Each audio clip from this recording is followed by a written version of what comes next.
going to do something today that a big part of me is warning against. There's a big part deep inside that's saying, Kaelan, you don't want to do this. You have a nice vibe going here on your YouTube channel. Why mess it up? Why rock the boat? Why do this thing that you know is going to challenge people and turn some people off? Why can't you just keep quiet? And those are very valid questions. But there is this bigger part of me that is compelling me. It's saying, you got to do this. If you don't do this, will you ever be able to really respect yourself? Will you be able to forgive yourself that you didn't do your part? Over the past few years, I've built up a not insignificant following here online. It's not huge, it's not culture changing, but it's a platform of sorts. And I know there are people out there who are curious to hear my thoughts on certain topics and eager to hear my perspectives. And that's what we do here on Ecstatic Self, is we dive into those things that are difficult. We dive into those things that are contentious, and we approach the taboo and sometimes the profane and say, let's discuss this with nuance. Let's examine it from different angles. Let's take these things that are hard to talk about and unpack them in a meaningful and respectful way. But sometimes it feels like there's certain topics you just don't touch. You don't go there. Topics like, who's the better artist, Beyonce or Tay-Tay? We don't ask those questions because people are ready to tear each other's hair out over their opinions on that topic. And today is one of those kind of topics. And part of the reason I'm reticent to dive into this is there is this thing in our head called both reactance and confirmation bias. Reactance is when we hear information that conflicts with our worldview, our immediate response is to say, no, no, no. It's an evolutionary trait that helps to protect us. Similarly, confirmation bias does a very akin thing. If we receive information that conflicts with a central view of our life, a core philosophy, it doesn't matter how well articulated, it doesn't matter how well factually supported, even if it's inarguable, our brain will not be able to receive it. I could try to argue to you that the sky is blue, but if a fundamental part of you believes the sky is red, I could take you outside, I could show you it, I could show graphs, I could show data. You'd still be like, nope, the sky's red, sky is red. I know the sky is red. And that's why it often feels impossible to have those difficult conversations with people on issues that feel really central and tension-filled to who they are and how they see the world and their identity. So that's why I'm berating myself for even trying. And I want you to know, I have empathy for that, because if you know my story, I spent almost 10 years in a cult. I didn't know it was a cult. If you came up to me and told me, hey, you're in a cult, I wouldn't have been able to hear it. I would have not been able to do anything with that information. I would have vehemently denied it. So I get what it's like to be entrenched in a viewpoint that is maybe not the most accurate, but it's all you can see. So I have a lot of empathy for that. But I am going to try, because this is a topic very near and dear to my heart. It's something I think about a lot every day. I read a lot about it, books, interviews, articles. And frankly, I am dismayed, angry, frightened, and incredibly disappointed in the leadership that we see, not only here in the United States, this is going on across the world. And this isn't limited to political factions or ideology, though that is going to come into play in a little bit, but it's more about the quality of character. If you've watched my channel Ecstatic Self for a while, you know that I'm a big believer in the power and importance of thoughtfulness, examining things from every angle, understanding that there is often not an inherently right or wrong philosophy or perspective, but that it's nuanced, it's complex, it's prismatic. I am a big believer, however, that when we deal with these difficult things, they should be done with empathy. They should be done with kindness, respect, dignity, and that as we journey on our own personal adventure towards our ecstatic self, we approach ourselves and others with respect. We approach ourselves and others with love. We approach ourselves and others with dignity, respect. And I am seeing a complete dearth of that, absence of that, in many people in leadership roles. And this goes beyond just political parties. It goes beyond elected officials. This comes to the leadership roles in our companies we work for, in our family structures, in the businesses that we visit. Are the people in these roles demonstrating the kind of characters that exemplify our higher qualities as human beings? So I have a couple questions to ask you. Are the people that you're supporting in leadership roles demonstrating good skills of active listening and a willingness to adapt to new information when it's provided? Are they able to have difficult conversations while maintaining a sense of compassion and a sense of gentleness towards the people who are engaged in these difficult conversations. At the same time, they hold on to their values, their priorities, and are willing to say the difficult things so they don't pull punches. Are the people you support considerate of others? Do these individuals strive for the greatest good for the most amount of individuals? Or are they concerned only with benefits for themselves or a very select few? Are they concerned with doing as little harm as they can? Because, harm happens, it's part of living, but trying to mitigate that as much as possible. Do they have a strong sense of integrity, a commitment to truth? Are they willing to admit when they are wrong and own up to their mistakes? Do they treat themselves with respect and respect for everyone else, especially those they disagree with? Very important, are they concerned with the well-being of not only people like them, but the well-being of people regardless of race, gender, ideology, religious beliefs, wealth, identity, ability? Are they self-reflective? Are they forthright?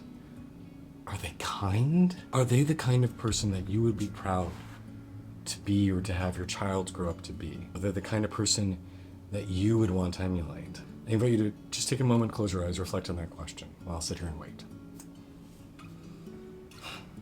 Okay, have enough time? I ask these questions because I feel like so many people in leadership roles have gone astray from them. I feel like we have elevated individuals into leadership roles who lack empathy, who relish cruelty, who are eager to disenfranchise others to profit themselves or the people who matter most to them. I feel like we've elevated people who find lying a very common skill, that they lie every 1 minute and 30 seconds, if you know what I'm referencing. We've elevated people who have a blatant lack of concern for future generations, for the health of our planet, for other sentient creatures on our planet, for those who are existing in poverty or are suffering with other sort of societal ills. And I'm so flummoxed by this. I don't get it. I don't get how we keep promoting people who are overall not very good human beings. They're not very nice. They're not very considerate. They're not people I would want to associate with. And I look at them in just horror, being like, this is who we choose to say, you are the pinnacle of an American, you are the pinnacle of a human being, let's elevate you? We are capable of so much better than this. And then taking this one step further, in America we're about to go into another election, and you look at the policies proposed right now, which include terrible things like incarcerating individuals who create sexualized content, possibly myself included in that group. Policies that suggest replacing career government workers who are apolitical with regime sycophants who will do whatever the leader tells them, including positions like running our nuclear program.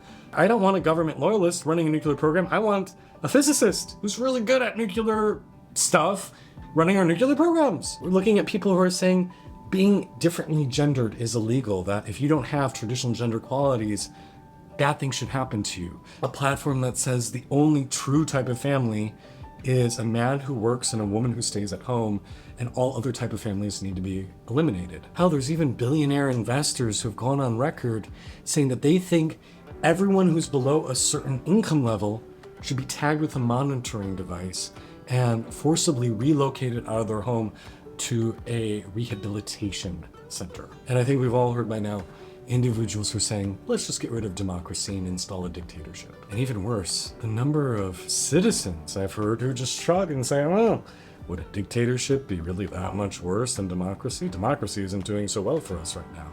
And to that I want to say, yes, it would be worse. I just want to take you back to when you were a child or a teenager. Do you remember how it felt to have your parents making every decision for you? You had very little agency of what you could buy, where you could go, how you could live your life. And if you were lucky, you had beneficent parents. You had parents who were great. But many of us are not so lucky. Many of us have had parents who were cruel, maybe borderline or bipolar or depressed. And even the best parents can have terrible days where we feel really set upon.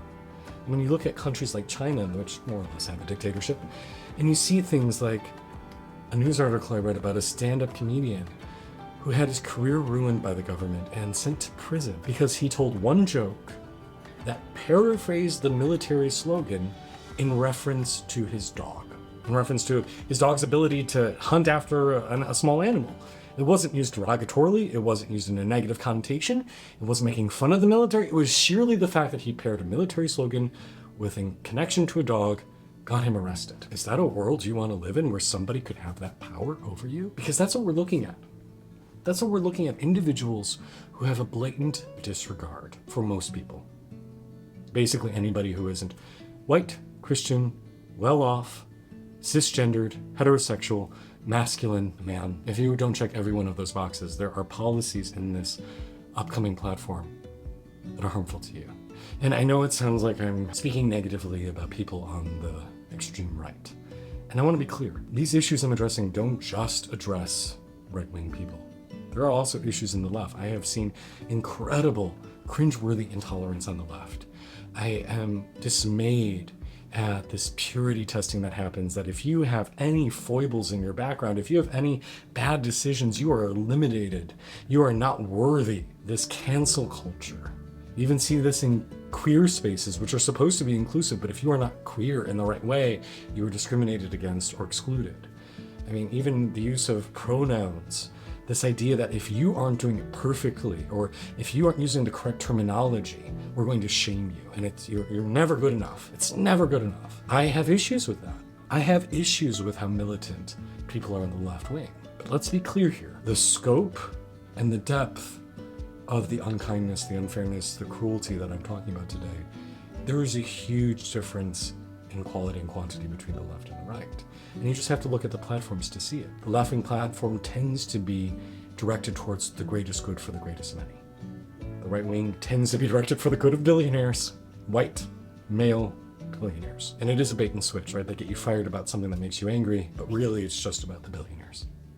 And listening to the people in leadership roles on the right wing who disdain the common man, who call them stupid and call them idiots. And yet there are people who show up at their rallies and cheer for them. So I have empathy for that. I have empathy for what it feels like I said, I was in a cult, to not see it. But we have to see it. We have to become aware of these things because lives are at stake right now. I'm starting to sound a little intense about this, and I think this is another issue. Both sides do this. Both sides say if the other side wins, our country is ruined. It's apocalyptic if the other side wins. And so I don't want to fearmonger. I don't want to make things sound worse than they are, but this is a very serious time. And it used to be we had areas of agreement. It used to be we all agreed we needed to take care of the poor and the destitute, and we disagreed on how. The left wing would say, well, the state should take care of them. The right wing would say, well, private organizations and religious organizations should take care of the poor. And that's fine, we can disagree on policy, but it's reached a point that it just comes down to human dignity. On one side, we have people saying, let's take care of the poor. On the other side, we have people saying, let's lock them up and let's get rid of them. These are actual thoughts being articulated. And it frightens me. It absolutely frightens me to see people who openly admit, maybe slavery wasn't that bad. I am so tired of this lack of concern for human well-being and well-being of all sentient beings. I want to see people in leadership roles who demonstrate caring, compassion, respect, dignity, kindness, love, altruism, humility, humor, a willingness to care about something greater than just their immediate selves, but about future generations, about the wider world, to care about something so much more than just their bank accounts or their immediate happiness. You know, I saw an article recently that the CEO of Grindr talked about the RNC being like a Super Bowl in regards to his app usership. This gay hookup app was blowing up at a convention for people wanting to criminalize queerness. What does that say about the people involved? It says that there is a lot of internal disharmony. There's a lot of internal dissatisfaction, probably even self-hatred. And we know that people who dwell in states of inner torture, inner torment, are never happy. They're not well, and they're not going to do well for other people. So how do we move from closedness to openness? Because we know that's more healing. We know that love is much more powerful than hate. We know that generosity of spirit is a much more potent force than constriction and keeping everything just for yourself. We believe that truth is more ultimately resounding than lies. And so how do we move into this state of healing and openness? First, it has to begin within ourselves. We have to do our own work to grow and heal and evolve. But then we also have to be relentless in choosing to elevate and support and encourage people into leadership roles who have done that internal work, who are champions of kindness, champions of respect, champions of human dignity, champions of altruism, because those are the qualities that are truly our higher nature. That is the world I want to live in. I want to live in a world where kindness reigns. I want to live in a world where when I turn on the news about who's running for president or who's nominated for Congress or who's the CEO of a major corporation, they're people dedicated to goodness. They're dedicated to being the best human they can be for as many as they can. And it transcends ideology, it transcends right or left wing, it transcends rich and poor, it transcends gay or straight, it transcends anything. But we're connected to this idea of tolerance, respect, dignity, love, peace. And so the hard thing for me to ask is to say, please vote. In whatever election you have coming up, whether you're American or elsewhere, please vote. Vote for those who demonstrate those skills. And if you live in America, please, I beg of you, vote for Joe Biden, whoever is the Democratic nominee. I don't want to tell you what to do, but if the people who are currently in leadership roles in the right wing of American government gain greater control, the dignity, love, respect, and compassion for most of America's citizens will diminish considerably. So please do your part this November. Please vote. Vote for Joe Biden. And do what you can to help make this a better place for everyone on this earth. I hope I didn't offend too many people. I'm sure in the comments there's going to be individuals who say, damn you, Kaelan, what do you know about shit? You're naive, you're biased, you're whatever. But I'm willing to take that risk because I think this is too critical of a time in human history to not say anything. And I may not change a single mind through this conversation today, but I want to make sure that at least I tried. I want to make sure that I felt like I did what I could with the small platform that I have to maybe make a positive change in the world. And maybe this will do nothing, but at least I can say I used my voice for something I believe in. Thank you for taking your time with me today. My name is Kaelan. I'm an ecstatic coach. I help people live their best lives, to connect with their truth, their joy, their passion, to live authentically, to integrate their entire selves. Their spiritual side, their sexual side, their social side, their joyful side. Bring it all together. Thank you for your time today.